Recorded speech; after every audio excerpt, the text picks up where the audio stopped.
economies have not yet emerged from it. Furthermore, the recovery we are currently experiencing is no ordinary recovery. We run the risk of forgetting it all, forgetting what happened, forgetting how we suffered, forgetting our mistakes, and forgetting what we promised to change. The initial drive to coordinate globally was positive and drew international finance back from the brink. However, once the danger had passed, we set our sights lower. Some of the most pressing weaknesses of global capitalism have yet to be addressed conclusively.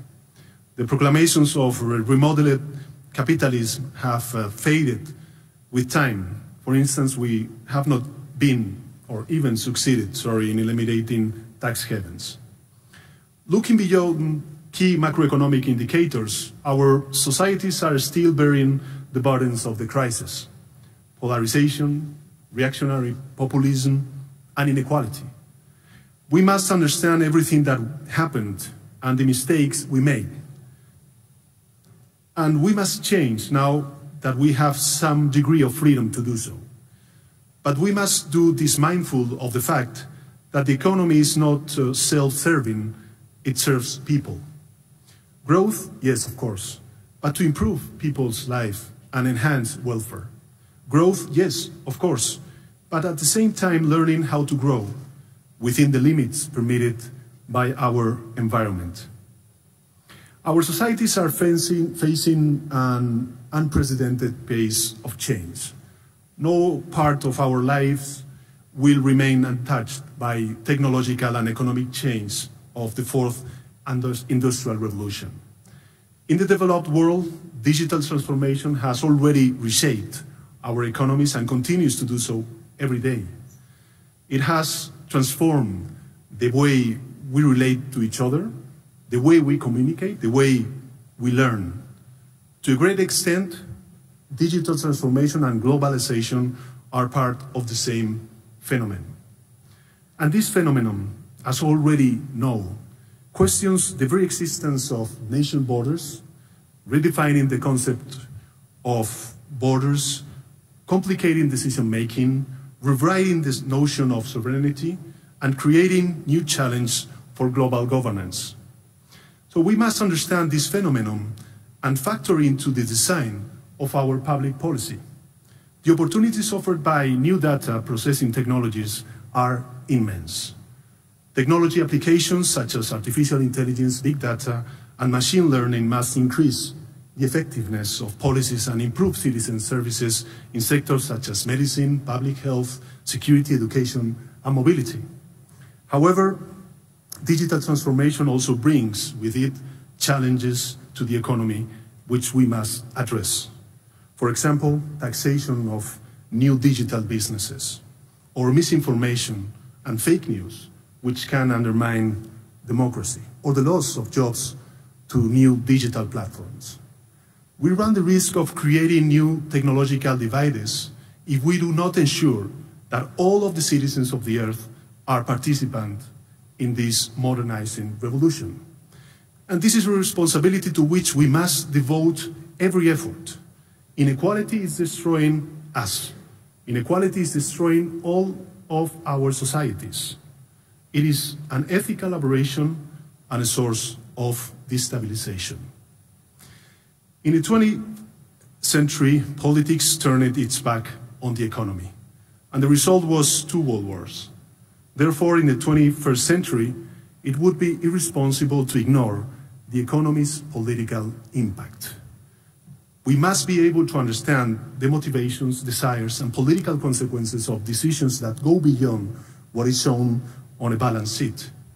Decisions that result in marginalized men and women, young people with limited prospects, and workers who live in inadequate conditions despite their best efforts. More than a decade after the Great Recession, the world is growing, but more weakly, less in synchrony, with levels of inflation that make it difficult to return to normal monetary policy, especially in the Eurozone, with global debt levels to remain too high, and with an increase in inequality, which, as I have already said, is in many cases unacceptable. In this situation, decent politics must kick in its pace in order to keep up with the world, because if it does not, shameless politics will pull at the cracks that appear in our societies and drag us back to disaster. Reactionary nationalist populism are no longer the problem of a country or of a continent. They are the main challenges facing liberal democracies.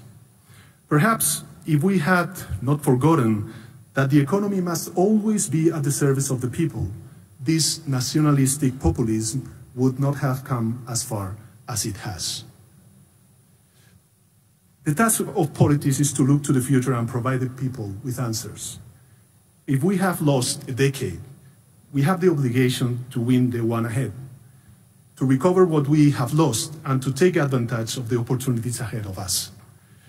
In different places on the planet, we are seeing technological change being perceived as a threat rather than as a source of progress. We are seeing ecology and the fight against climate change perceived as placing constraints on economic activity rather than as offering gains in social well-being.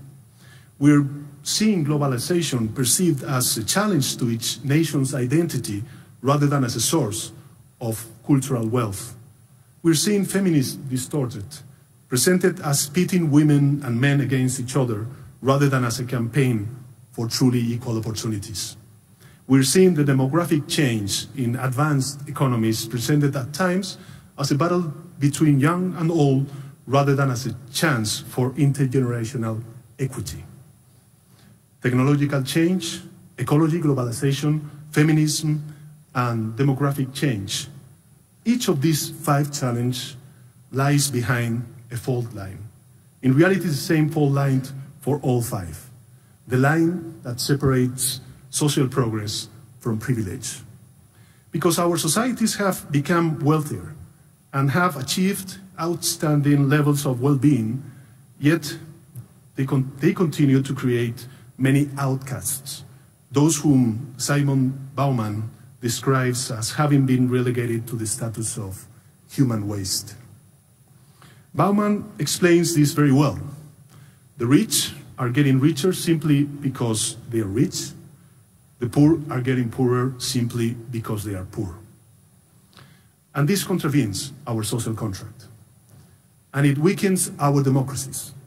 Citizens need to feel that their fates are in their own hands, that effort, talent, courage count for something, that social dynamism is really, and that they can make autonomous, feasible life plans. Our priority is to reverse this negative model in which people fear robotization, equality for women, clean energy, and even solidarity. And this can only be reversed if politics and economics go hand in hand.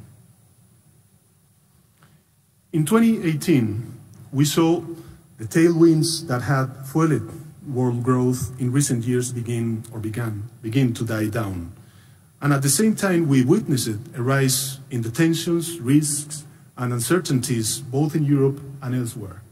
Uncertainties which populist and far-right forces are using to their advantage. And this creates economic instability which hurt us all. We are witnessing a turning point in world growth.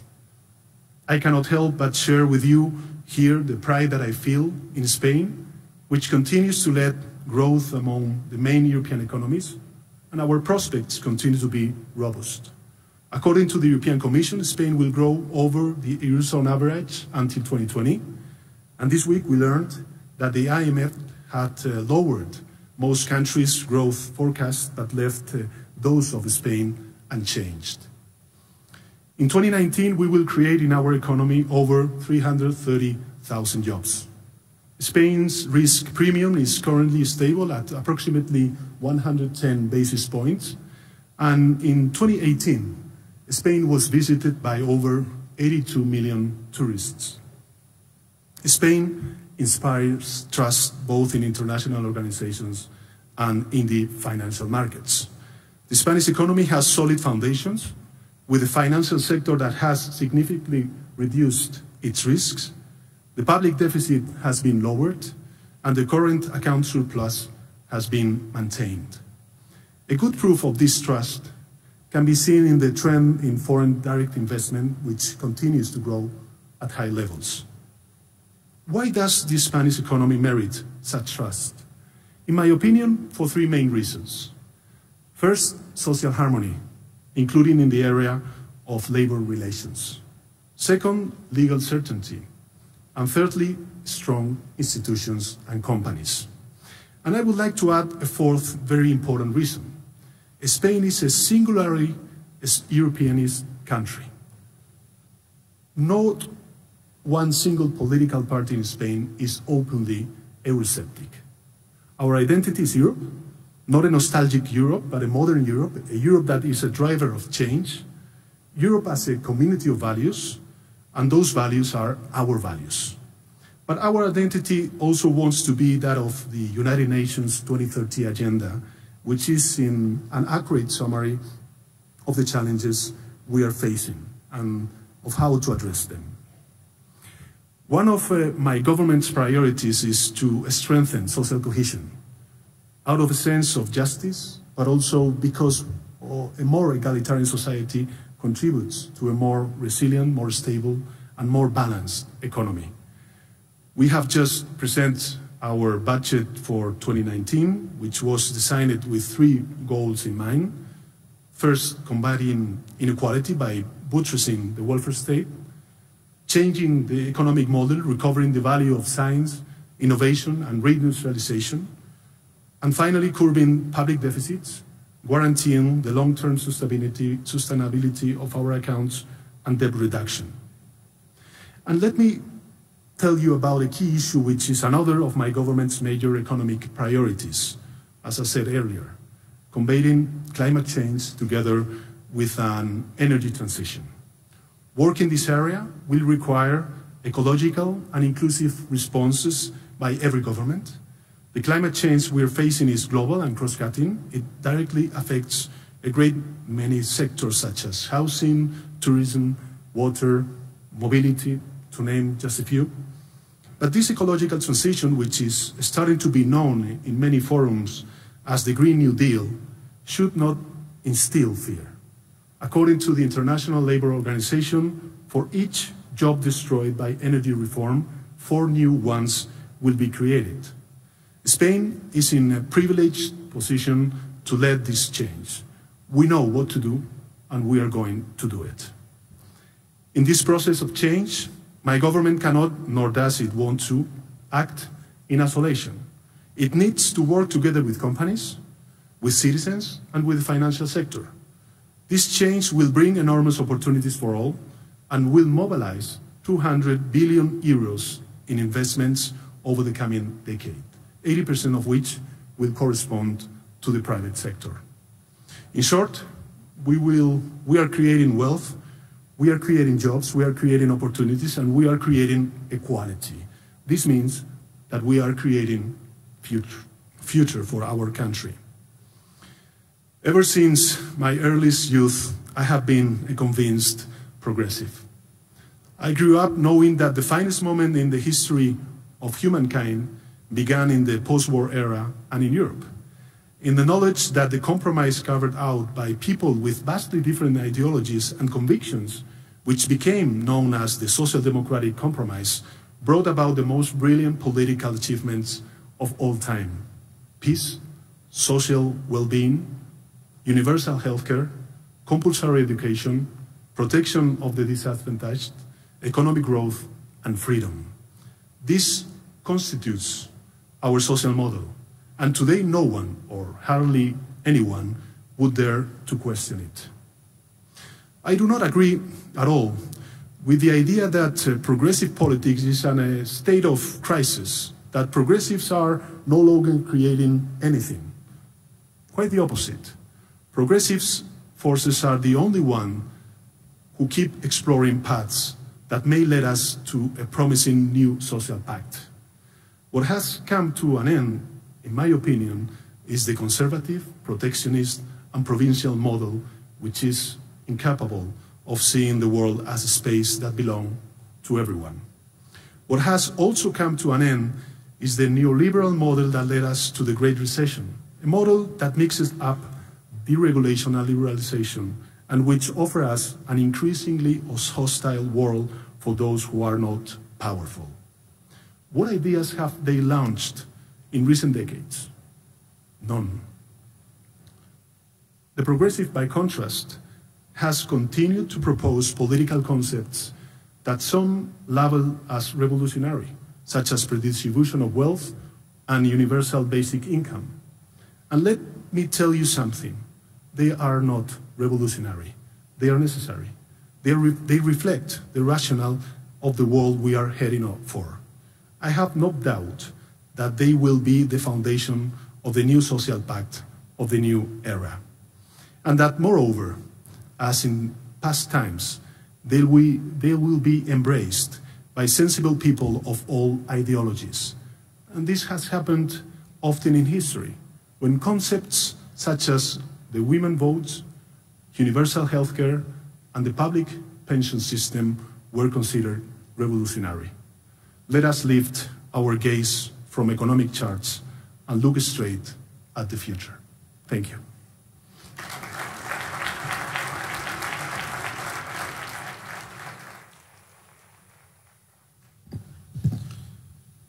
Muchas gracias, Prime Minister. Thank you for your comprehensive and insightful speech. Also with some visions for Europe, community of values you mentioned related to Europe. We know that there are European elections in the spring that will be very important. We know that Spain will also play an important role after the European elections.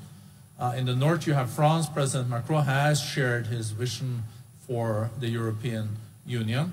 How do you see a more convergence also inside the European Union along the ideas you just launched? More inclusiveness, growth that is more sustainable, and creating jobs.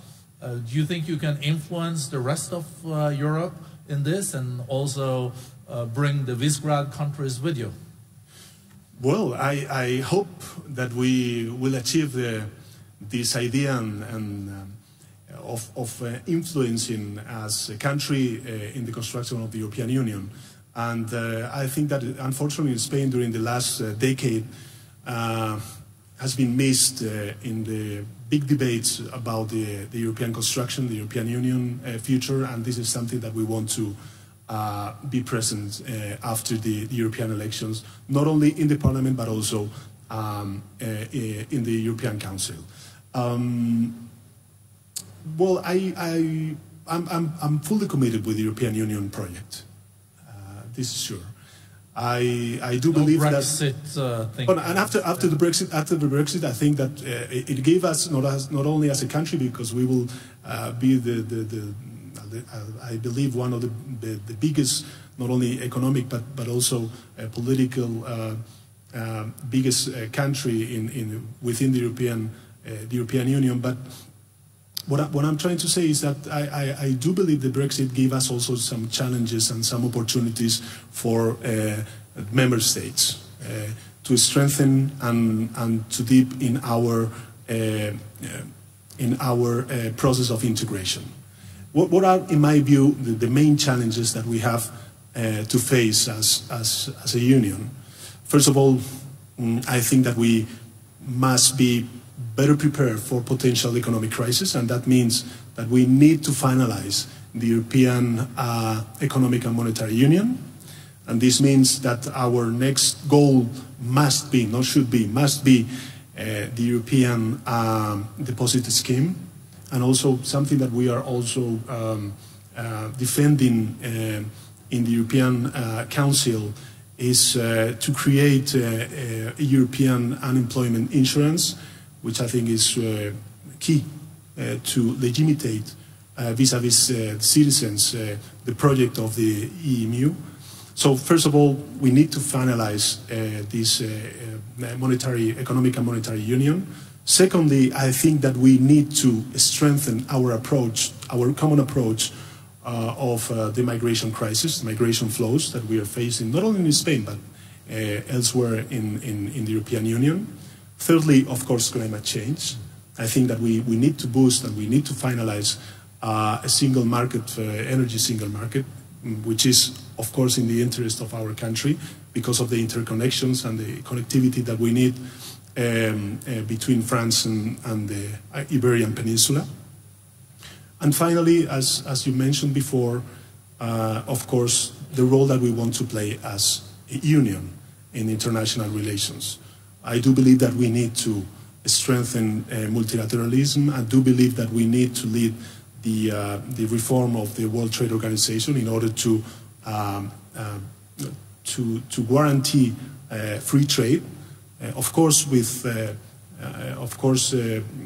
these trade agreements that we are having or we are negotiating with other parts of the world, we're open new opportunities for the European economy. And I would say that the fifth challenge, of course, is the fourth industrial revolution. And this means that every country, and we are doing so in Spain, we are developing the 5G technology in our country. We are implementing and delivering this idea of a startup nations with a new law, specific law for startups. But of course, we need to culminate and finalize also the digital market at the European level. So there are many things that we need to improve, to strengthen at the European Union level. To conclude, I would say that we need to protect Europe if we want that Europe protects our citizens. So this is, I believe, the challenge that we have until the European elections and especially after the European elections. Well, this is a very rich program. And as you also mentioned in your speech, Prime Minister, the fourth industrial revolution is not something that is coming in a decade. It's really here, and we are seeing it unfolding. And it's about being competitive in dealing with the fourth industrial revolution, producing higher up in the value chain. But one of the challenges that Europe is faced with is that we are also seeing now increased technological competition. Mm-hmm. Some would say that the trade complications now between China and the US is also part of competition on who's going to be on top of the fourth industrial revolution and all the different technologies from AI to the Internet of Things and all these very important new technologies. Are you concerned that Europe can end up in a squeeze between the US and China and that Europe has to take side? That's Absolutely. One question. And the other one, do you believe that Europe has the capacity to come together as the European Union and say that we, as the world's largest market, can also be a major player here on pair with China and the US? And are you aspiring to take that leadership? Well, I don't know if we have the capacity, but we have the need, that's for sure. I think I was in Strasbourg last week speaking before the European Parliament, and I said that we need to gain autonomy on artificial intelligence and all this technological revolution. And this is something that we are taking very seriously in Spain. We are leading the developing of 5G technology in our country, which is a key issue for boost the fourth industrial revolution. We are also reforming our vocational training system, which is also very important for our youth. And this is something that we want to do with the companies, with the enterprise, and also with the trade unions, which I think is also crucial. And of course, I think that we are witnessing a huge change that we want also to implement and deliver within our public sector. We are facing a huge change, and the public sector, our public education, and of course, our economy and enterprise must deliver in the short run. I do believe that we need to do that also at the European level, and that is why I always defended in the European Council that we need to pass before the European elections the multi-annual financial framework in order to have a European budget that we put and we focus and we engage and mobilize economic resources for these new challenges that we are facing as a continent. Thank you very much, Prime Minister, for being here with us and also sharing your vision. I really think it's an ambitious program for reform. So thank you very much. Thanks very much.